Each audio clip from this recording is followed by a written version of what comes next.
Amin.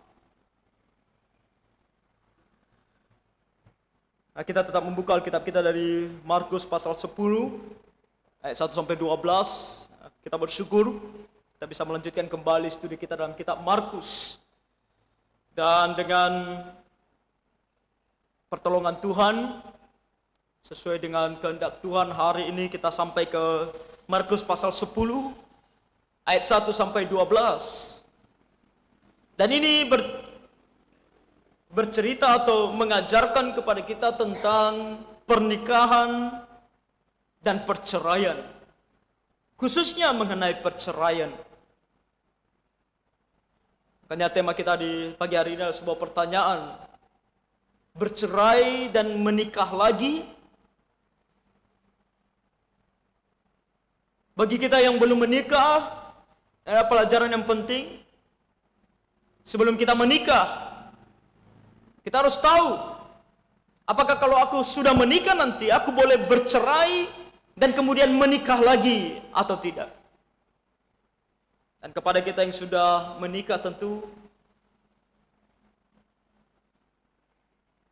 kita mau tahu apa kata firman Tuhan. Apakah kita boleh bercerai dan menikah lagi. Nah, kehidupan di dalam keluarga, di dalam pernikahan, terkadang bisa sangat sulit. Sangat-sangat sulit. Begitu banyak tantangan, perdebatan, bahkan perkelahian terkadang. Ada sampai mengatakan sebuah hubungan, baik itu pacaran maupun suami istri tanpa pertengkaran, itu sesuatu hal yang cukup mustahil. Karena katanya dua orang dengan sifat yang berbeda menjadi satu. Apalagi setelah menikah. Waktu pacaran, ada orang mengatakan pacaran itu adalah waktu yang sangat manis. Tapi setelah menikah, kurang manis. Atau bahkan mulai mengatakan pahit. Ada yang bilang bahwa kalau dulu pacaran kan, kalau terantuk kakinya, aduh hati-hati. Hati-hati sayang, katanya kan. Mana yang sakit? Kakimu sakit atau tidak? Kalau sudah menikah, mungkin kalau awal-awal menikah masih begitu. Kalau sudah bertahun-tahun menikah, ketika terantuk kakinya, makanya lihat jalanmu. Di mana kamu taruh matamu?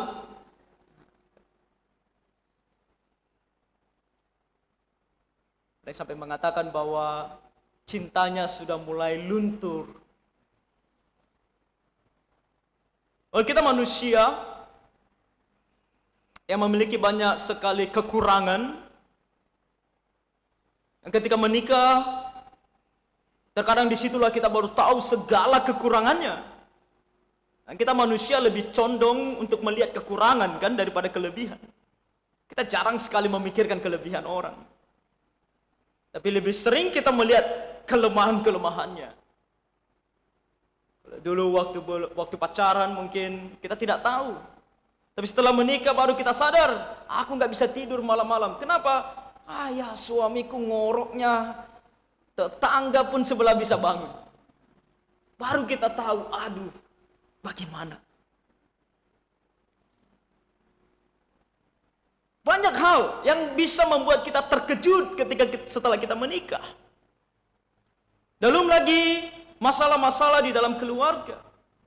Adanya perbedaan-perbedaan pendapat yang terkadang membuat kita mulai berargumen. Bahkan kalau tidak mengalah satu dengan lainnya mulai bertengkar. Dan tidak jarang kita melihat ada yang sampai pisah ranjang, pisah rumah, si istri kembali kepada orang tuanya. Kebanyakan si istri yang kembali ke rumah orang tuanya kan. Jarang-jarang kita lihat laki-laki yang kembali ke rumah orang tuanya. Ada juga ya. Ada juga laki-laki yang lari kembali ke rumah orang tuanya. Bahkan kalau kita melihat di televisi, infotainment, kita dipertontonkan dengan perceraian di mana-mana. Nah, kita bukan berbicara tentang agama lain, terserah kepercayaan mereka. Tapi bahkan orang-orang Kristen, mereka yang di infotainment, terkadang kita melihat menggunakan kalung salib. Kadang-kadang ketika menerima sesuatu dan mereka disuruh untuk mengucapkan sesuatu, mereka akan bilang puji Tuhan, bersyukur kepada Tuhan Yesus. Tapi menikah, kadang-kadang tidak lama menikahnya. Pernikahan masih seumur jagung, sudah cerai. Kabarnya luas lagi karena ada di televisi kan. Dan itu membuat kita orang Kristen mungkin bertanya, sampai sebatas apa aku boleh bercerai? Bolehkah aku bercerai kalau aku sudah tidak tahan ini? Terlalu banyak masalah, terlalu sulit, seperti tidak lagi bisa dipersatukan. Boleh tidak aku bercerai? Nah, sebenarnya pertanyaan ini, kalau kita membaca tadi di pasal 10, timbul dari orang-orang Farisi.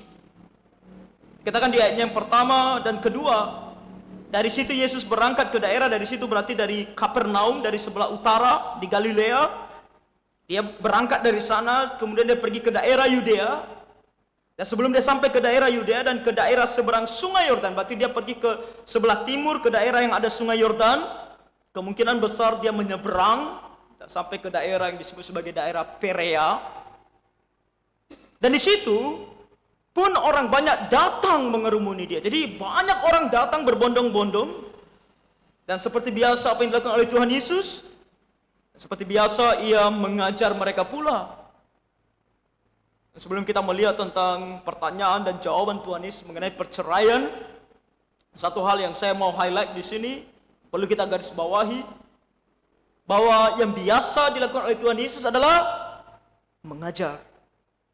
Sangat penting bahwa kita sebagai orang Kristen yang katanya mengikut Kristus, kenapa kita mau mengikut Kristus? Nah, Kristus itu pergi kemana-mana ketika dia masih hidup dalam dunia. Dia pergi kemana-mana dan murid-muridnya mengikuti dia. Dan orang-orang ini mau mengikut dia, mau datang kepada dia, dan apa yang mau diberikan oleh Tuhan Yesus kepada mereka?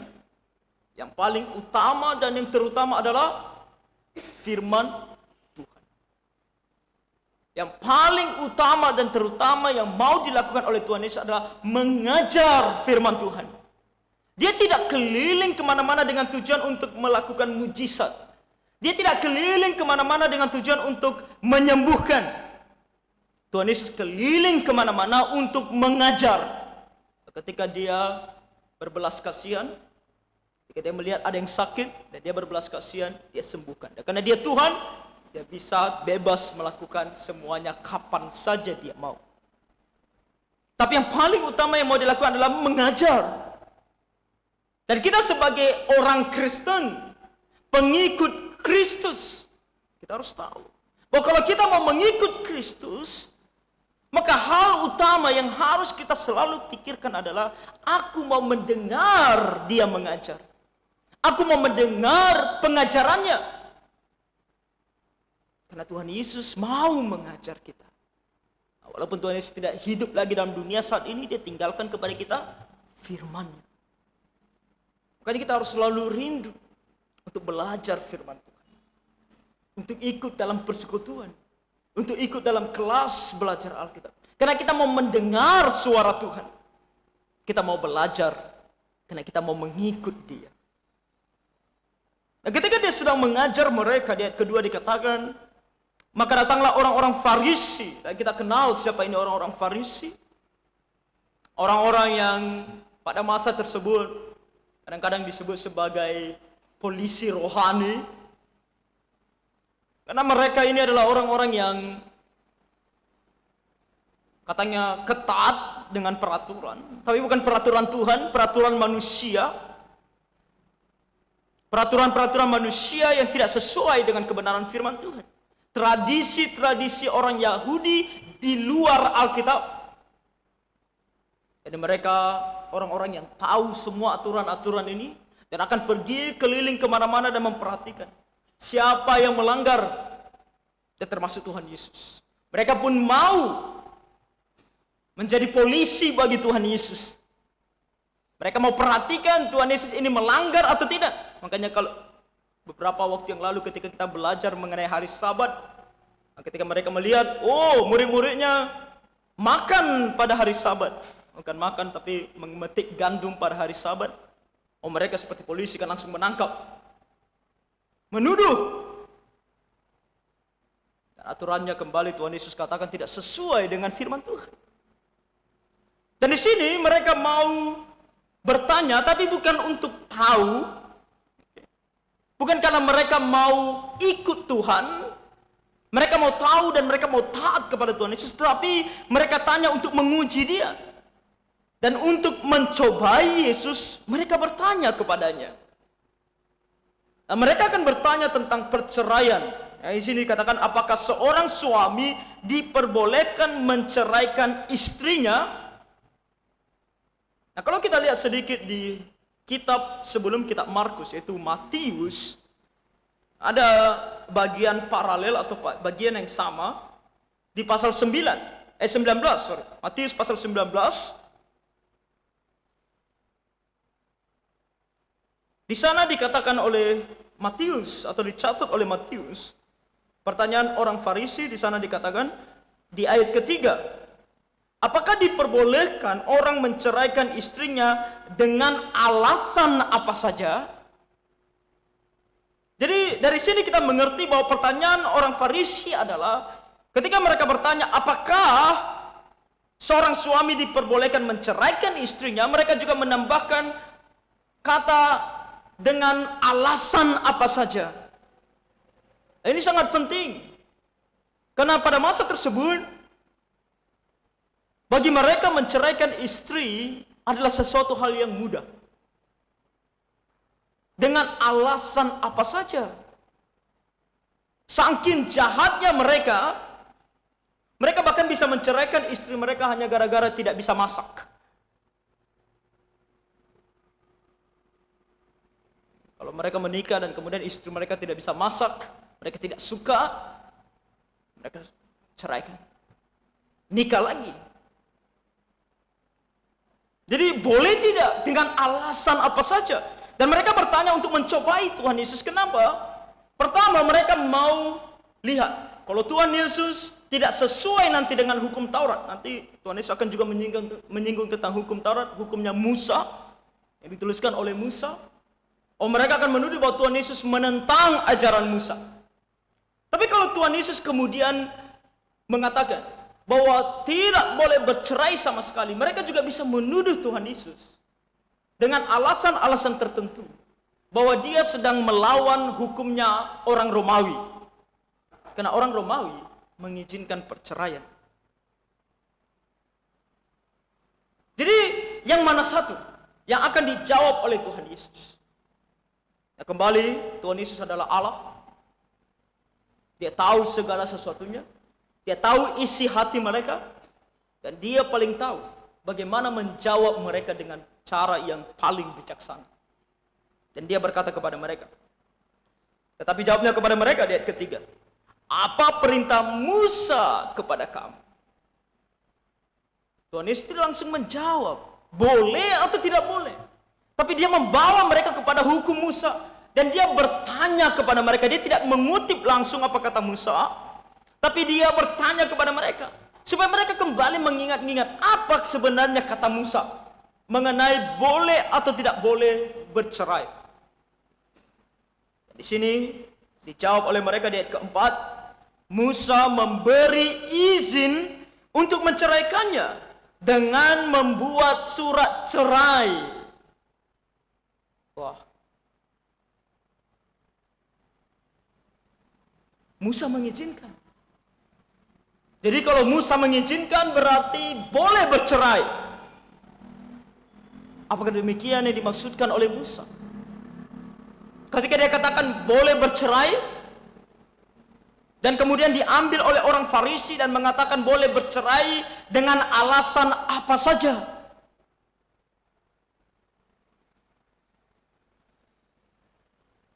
Nah, Tuhan Yesus menjawab. Apa kata Tuhan Yesus? Kata Yesus kepada mereka, justru karena ketegaran hatimulah maka Musa menuliskan perintah ini untuk kamu. Kenapa Musa mengizinkan perceraian? Dan kemudian kamu boleh bercerai dan memberikan surat cerai. Tuhan Yesus katakan bahwa itu karena ketegaran hatimu. Apa maksudnya? Nah, kita bisa melihat apa yang dikatakan oleh Musa dalam kitab Ulangan. Nah, supaya kita lebih jelas apa kata Musa, mari kita lihat kitab Ulangan pasal 24. Ulangan pasal 24 ayat 1 sampai 4.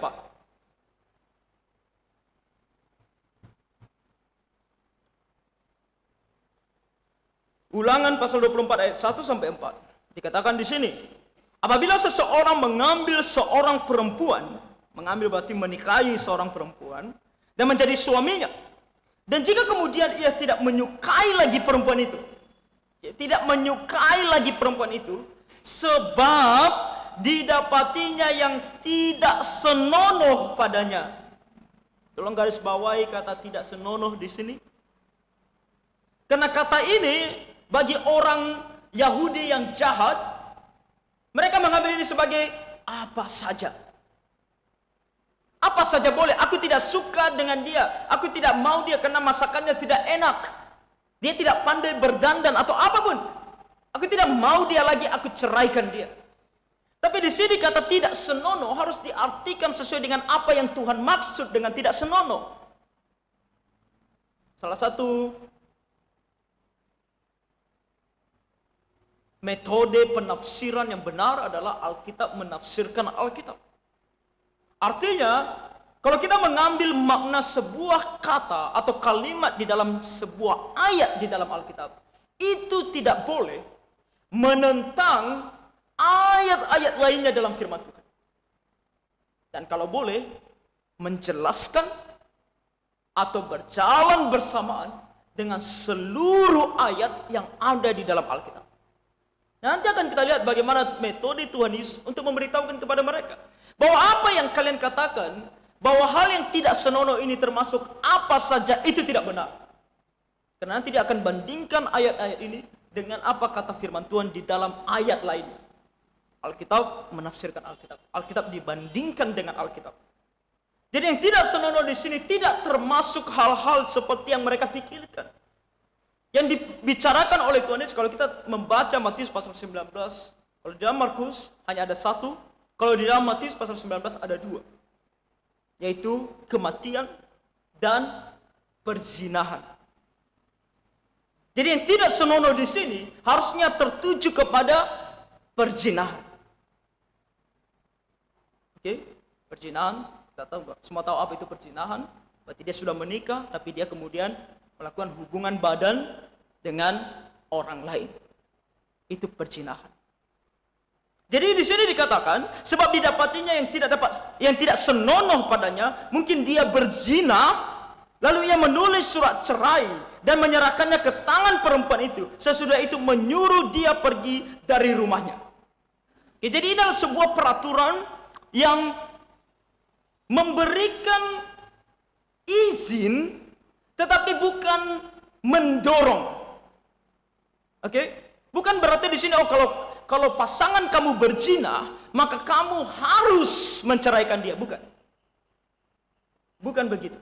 Tetapi kalau kamu tidak mau lagi dengan dia, kalau kamu sudah pikirkan betul-betul, dia sudah berzina dan aku tidak bisa memaafkan dia, dan aku tidak bisa lagi hidup dengan dia, Dan kalau aku terus bersama dengan dia, jangan-jangan ini akan menjadi memperburuk keadaan. Bisa-bisa lebih ada dosa lagi yang bisa dilakukan. Karena kadang-kadang orang kalau sudah emosi dan benci, bisa mulai memukul. Bahkan tidak jarang kita mendengar pasangan yang membunuh satu dengan lainnya. Kalau kamu betul-betul tidak bisa lagi memaafkan dia, dan kamu betul-betul tidak mau lagi sama dia, pikirkan bagus-bagus ya. Jangan asal sudah ceraikan saja. Pikirkan bagus-bagus. Makanya Tuhan Yesus katakan, karena ketegaran hatimu. Karena kamu tidak mau memaafkan. Karena kamu lebih memilih untuk pisah daripada dia, tidak mau memaafkan dia, dan tinggalkan dia daripada memaafkan dan mengasihi dia. Karena ketegaran hatimu. Maka Musa mengatakan, kamu boleh menceraikan dia, kamu bisa memberikan dia surat cerai. Dan jika perempuan itu keluar dari rumahnya dan pergi dari sana, lalu menjadi istri orang lain, dan jika laki-laki yang kemudian ini tidak cinta lagi kepadanya, lalu menulis surat cerai dan menyerahkannya ke tangan perempuan itu, serta menyuruh dia pergi dari rumahnya, atau jika laki-laki yang kemudian mengambil dia menjadi istrinya itu mati, maka suaminya yang pertama yang telah menyuruh dia pergi itu, makanya di sini harus pikirkan baik-baik, karena suaminya yang pertama tidak boleh mengambil dia kembali menjadi istrinya setelah perempuan itu dicemari, sebab hal itu adalah kekejian di hadapan Tuhan. Janganlah engkau mendatangkan dosa atas negeri yang diberikan Tuhan Allahmu kepadamu menjadi milik pusaka. Jadi kalau dia misalnya berzina, dan kemudian kamu mau ceraikan dia, dan dia pergi dengan laki-laki yang di mana kepada siapa dia berzina, kalau misalnya laki-laki itu meninggal dunia, tapi kamu merasa masih sayang sama dia, masih cinta sama dia, kamu tidak boleh ambil dia lagi. Kamu tidak boleh mengambil dia menjadi istrimu kembali. Makanya di sini apa yang dikatakan Musa bukanlah mendorong orang untuk bercerai. Tapi kalau kamu betul-betul tegar hatinya, tidak mau lagi, sudah sangat keras hatimu, tidak mau lagi memaafkan dia. Tapi pikirkan bagus-bagus lagi loh. Karena nanti kalau kamu sudah pisah dengan dia, kamu tidak bisa ambil dia lagi loh. Pikirkan bagus-bagus sebelum semuanya terlambat. Tapi kalau memang betul hatimu sudah begitu keras, daripada terjadi dosa lain, kamu boleh ceraikan dia. Toh dia memang sudah berdosa, dia sudah berzina, dia memang dalam tanda kutip mungkin pantas mendapatkan. Tapi kamu kalau boleh maafkan, ampuni, dan terima dia lagi. Itulah yang dimaksudkan oleh Musa di sini. Dan itulah yang dikatakan oleh Tuhan Yesus ketika dia katakan, karena ketegaran hatimu, justru karena ketegaran hatimu lah, maka Musa menuliskan perintah ini untuk kamu. Jadi bukan berarti kamu boleh seenaknya bercerai. Ini Bapak Ibu dan Saudara-saudari, tidak boleh bercerai.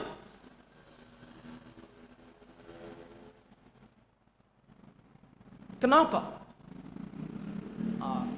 Tuhan Yesus di sini menunjukkan kepada kita, dia membandingkan apa yang dikatakan oleh Musa dengan ayat firman Tuhan lain yang juga ditulis oleh Musa. Kejadian pasal 1 dan 2. Dan ketika dia membandingkan yang dua ini, tidak boleh bertentangan kan? Harus sejalan. Dan Tuhan Yesus tunjukkan kepada kita bahwa ini sejalan. Yaitu ayat ke-6 dikatakan, sebab pada awal dunia Allah menjadikan mereka laki-laki dan perempuan. Sebab itu laki-laki akan meninggalkan ayahnya dan ibunya dan bersatu dengan istrinya. Siapa yang menginstitusikan pernikahan? Tuhan sendiri.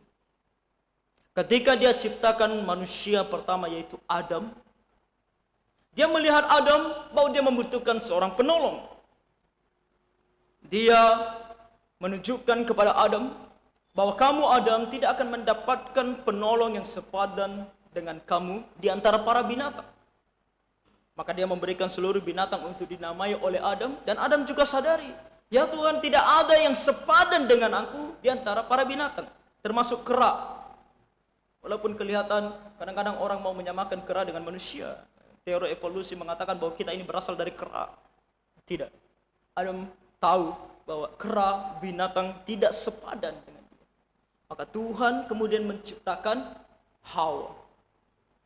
Dengan cara Tuhan yang luar biasa, mukjizatnya dia ambil tulang rusuk Adam dan dia bangun dan ciptakan satu makhluk perempuan, yaitu Hawa. Nah, nama Hawa sebenarnya artinya yang diambil dari laki-laki. Berapa orang perempuan yang diciptakan Tuhan bagi Adam? Satu. Cukup satu. Adam dan Hawa. Bukan Adam, Hawa 1, Hawa 2, Hawa 3. Tidak. Adam dan Hawa. Kalau Tuhan pada awalnya, dari situ kita lihat, kalau Tuhan pada awalnya mengizinkan cerai, maka mungkin Tuhan menciptakan perempuan yang lain. Supaya misalnya ketika Adam melihat Hawa, dan ketika dia tidak cocok dengan Hawa, dia bisa memilih yang lain. Dia bisa bercerai, tinggalkan Hawa, dan kemudian menikah dengan perempuan lain yang diciptakan oleh Tuhan juga untuk dia. Tapi tidak demikian yang Tuhan mau. Tuhan mau Adam dengan Hawa sampai maut memisahkan. Dan Tuhan di sini katakan ketika mereka nanti meninggalkan ayah dan ibu mereka, mereka menjadi satu. Nah, kata satu di sini sama seperti kalau kita di sini yang pandai welding atau ngelas dua batang metal yang kita las. Jadi dua tadi kan, tapi ketika sudah dilas, kita bilang apa? Satu. Dan kalau kita bilang dua metal yang dilas, itu sangat kuat, sangat sulit dipisahkan. Itulah di sini. Seorang laki-laki dan perempuan ketika mereka menikah, mereka menjadi satu. Mereka tidak lagi dihitung menjadi dua, mereka dihitung menjadi satu. Jadi kita yang sudah menikah, suami istri, kita ini satu. Dan di sini satu bukan satu di dalam roh, tetapi lebih ke arah satu di dalam fisik bahkan. Walaupun kelihatan dua ya, tapi satu. Itu yang dimasukkan di sini. Tidak boleh dipisahkan. Yang boleh memisahkan mereka hanya Tuhan, yaitu melalui kematian. Yang dikatakan di ayat ke-8, sehingga keduanya menjadi satu daging, demikianlah mereka bukan lagi dua, melainkan satu. Karena itu apa yang telah dipersatukan Allah tidak boleh diceraikan manusia. Jadi tidak ada yang boleh menceraikan. Mereka adalah satu sekarang. Tidak ada yang bisa memisahkan mereka lagi. Jadi bagi kita yang belum menikah, sebelum menikah, berdoa dan betul-betul minta petunjuk daripada Tuhan. Karena kalau kamu sudah menikah, tidak ada jalan kembali ke belakang. Tidak ada. Itu akan terjadi sekali untuk selama-lamanya kalau kalian diberkati Tuhan dengan umur yang panjang berdua bersama. Lain halnya kalau misalnya salah satu di antaranya sudah meninggal dunia, kalian boleh menikah lagi. Kalau sudah meninggal dunia. Karena itu Tuhan yang pisahkan. Tapi kalau belum, kalian akan hidup bersama dengan dia. Dengan segala kekurangannya. Kita tidak bicara tentang kelebihan. Kalau kelebihan kita tidak komplain kan? Kita malah senang kan? Walaupun kita tidak puji kan? Walaupun kita jarang ceritakan kan? Kalau kelemahan, kita selalu ingat. Dengan segala kelemahannya. Apapun itu. Dan sambil berdoa dan meminta Tuhan. Untuk kita bersama-sama bertumbuh. Makanya menjadi suami istri itu tidak mudah. Kita semua sadari itu tidak mudah. Begitu banyak hal yang harus diperbaiki. Kadang-kadang kekurangan ini kita tidak bisa mengatakan itu aku. Kita tidak bisa seegois itu juga. Kadang-kadang kekurangan kita juga merupakan dosa. Maka kita harus bertobat. Maka kita harus mencoba. Bukan hanya tidak boleh bercerai, tapi firman Tuhan ini juga berbicara tentang kita secara aktif mencoba menjaga hubungan ini. Jadi ini bukan hanya berbicara kepada kita, kalau aku mau bercerai, jangan bercerai, tidak boleh bercerai. Tapi di saat yang sama, berlomba-lomba secara aktif mau merubah diri untuk menjaga hubungan ini tetap utuh. Kita sebagai suami dan istri harus lebih lagi mau belajar firman Tuhan dan lebih mau tahu bagaimana sih menjadi seorang suami yang baik. Apalagi yang harus diubah supaya istriku bisa betah, bisa bertahan dengan aku. Dan bagaimana aku menjadi seorang istri bagi kita para ibu, para istri. Supaya suamiku tidak pernah memikirkan untuk menceraikan aku. Selalu bisa betah, bertahan dalam pernikahan ini, dalam susah maupun senang. Di saat yang sama kita juga doakan pasangan kita. Selain kita merubah diri, mengevaluasi diri, belajar firman Tuhan, makanya sangat penting kita bersyukur di gereja kita ada namanya persekutuan wanita, ada persekutuan pria, mana para wanita belajar firman Tuhan mengenai bagaimana menjadi istri, bagaimana menjadi ibu, bagaimana menjadi orang Kristen. Dan kita para pria belajar tentang bagaimana menjadi suami, bagaimana menjadi bapak. Jangan pikir pengalaman kita bisa membuat kita menjadi bapak yang benar sesuai dengan firman Tuhan. Pengalaman kita itu kadang-kadang membawa kita ke jalan yang salah.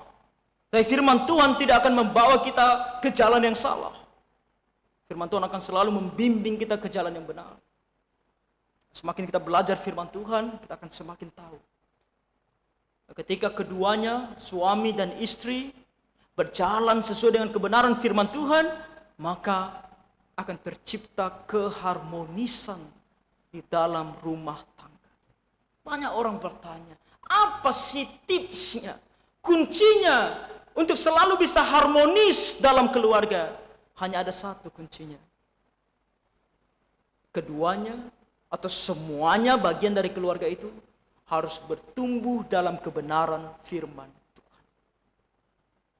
Ketika satu keluarga rajin beribadah, rajin belajar firman Tuhan, rajin berdoa, merenungkan firman Tuhan dan menaatinya, keharmonisan itu akan timbul secara otomatis. Jadi Bapak Ibu, kalau mau menjaga keharmonisan keluarga, mari lebih rajin belajar firman Tuhan. Nah, kita tidak jauh-jauh dari selalu mengatakan mari belajar firman Tuhan. Karena hanya firman Tuhan ini yang bisa memberikan kita hidup. Yang bisa memberikan kita kebenaran, sukacita, damai sejahtera. Hanya firman Tuhan ini. Dan kalian para pemuda,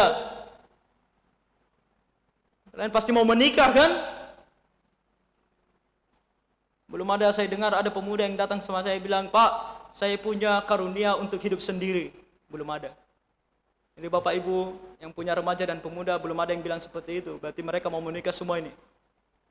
Kalian harus juga belajar firman Tuhan. Datang dan belajar firman Tuhan supaya kalian tahu. Pertama-tama kalian tahu bagaimana diri kalian menjadi suami atau istri nanti ke depan. Dan supaya juga kalian tahu bagaimana memilih suami dan istri. Supaya kalian jangan salah memilih. Dan kemudian menyesal. Mau cerai tidak bisa. Menyesal. Kalian sudah punya pacar. Jangan hanya tanya, sudah makan belum? Jam berapa tidur? Kok belum tidur? Sakit apa? Mau makan apa? Mau minum apa? Semua ditanya. Tapi tanya tidak, udah baca firman Tuhan belum? Sudah berdoa belum? Sudah ibadah belum? Sudah ikut kelas belajar Alkitab belum? Tanya juga itu.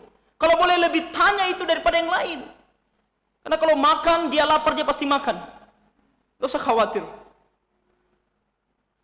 Saya khawatir, kamu nggak perlu tanya dia udah makan atau belum. Kalau dia lapar dia pasti makan. Kamu tanya nggak? Kamu tanya dia pasti akan makan. Jadi kalau belajar firman Tuhan berdoa,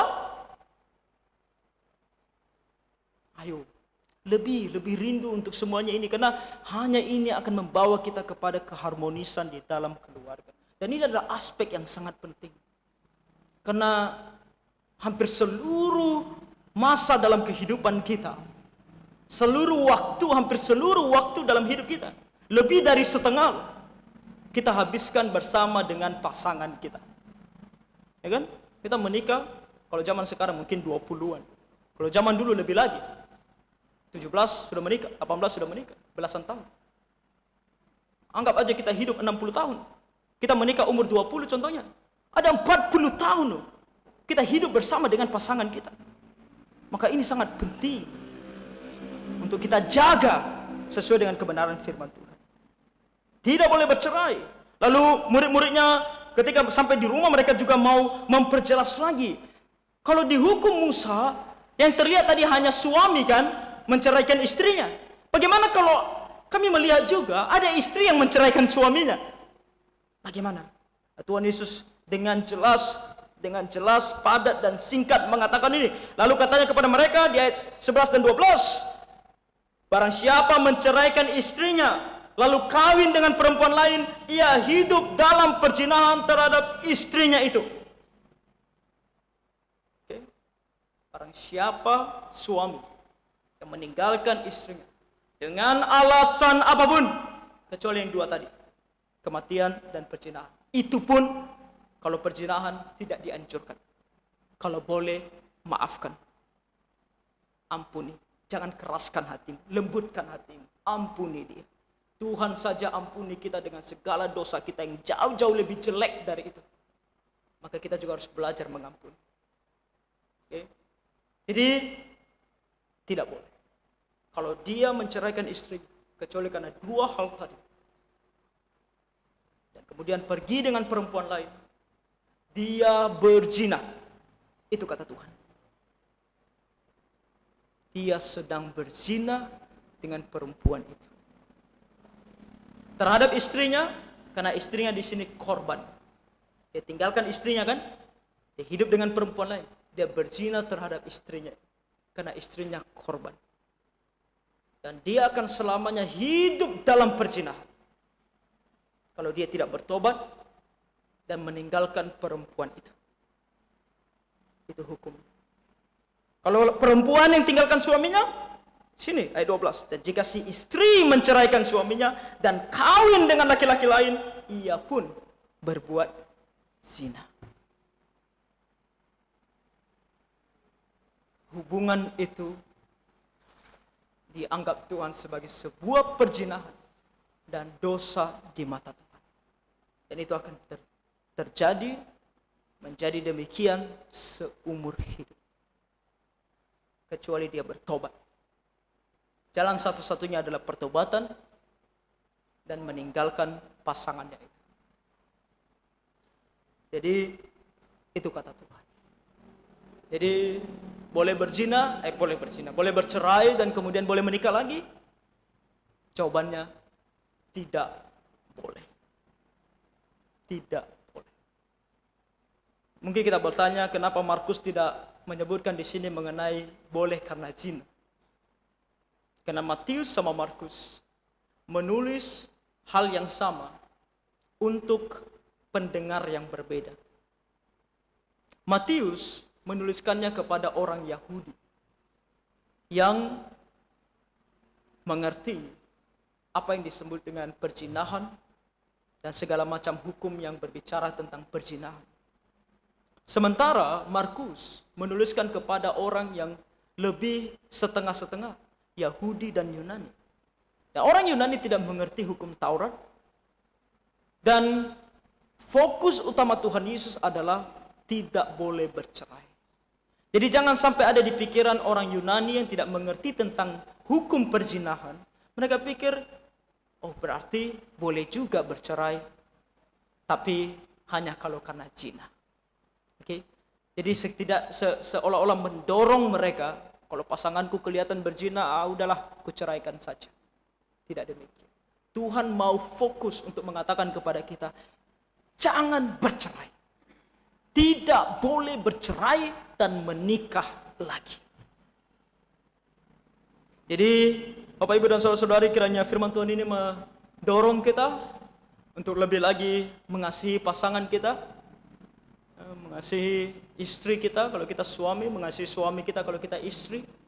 Dan kita yang belum menikah, berdoa sungguh-sungguh kepada Tuhan, supaya Tuhan memberikan kita pasangan yang betul-betul akan bersama-sama dengan kita berjalan di jalan Tuhan, sehingga selalu ada keharmonisan di dalam keluarga.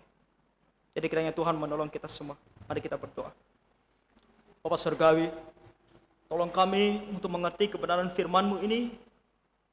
Dan kami berdoa ya Tuhan untuk setiap kami yang telah berkeluarga, yang telah menikah dengan segala kesulitan di dalam pernikahan, yang terkadang bisa begitu menyakitkan dan menyulitkan. Ajar kami Tuhan, untuk kami berserah kepada kehendak-Mu. Oleh karena Engkau mengatakan tidak boleh bercerai, maka ajar kami untuk bersabar, dan ajar kami semua juga untuk bertumbuh di dalam Tuhan. Agar semakin ada keharmonisan, semakin ada sukacita dan damai sejahtera dalam keluarga kami masing-masing. Ketika ada kesalahan dan kelemahan, ajar kami juga Tuhan untuk saling mengampuni satu dengan lainnya, dan saling membangun di dalam Tuhan. Tuhan, kami yang belum menikah, anak-anak kami remaja dan pemuda, kami orang tua, supaya kami mengajarkan kepada mereka, supaya kami juga memberikan contoh kepada mereka. Dan anak-anak kami ini juga Tuhan, kami berdoa supaya mereka pun merindukan untuk mempersiapkan diri mereka menjadi suami dan istri ke depan yang benar, yang sesuai dengan firman. Dan berikan mereka Tuhan kiranya pasangan hidup yang berkenan kepadamu, yang sungguh-sungguh mengikut Engkau, sehingga mereka nantinya Tuhan, anak-anak kami ini, dalam keluarga mereka masing-masing pun ada keharmonisan, ada sukacita dan damai sejahtera daripada-Mu. Tolong setiap kami Tuhan, ampuni kami segala dosa pelanggaran kami. Kami berdoa dan bersyukur dalam nama Tuhan kami Yesus Kristus. Amin.